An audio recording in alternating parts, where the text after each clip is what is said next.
Hello， 大家好，我係 2Bytes 嘅阿彤。唔知大家有冇睇過 Finding Nemo 呢？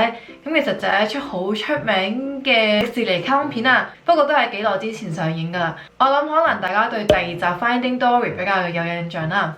今日我就會試下整嗰個小丑魚父子啦 ，Marlin 同埋 Nemo 啦。我今日咧就係會用南瓜團子啦嚟整佢哋嘅造型出嚟嘅。咁係一個十分之簡單咧又好好食嘅甜品。咁我哋就快啲開始啦，睇片。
好搞笑，佢哋每一條咧，的確有小丑魚嗰個神水咯。好啦，我而家就試下啦。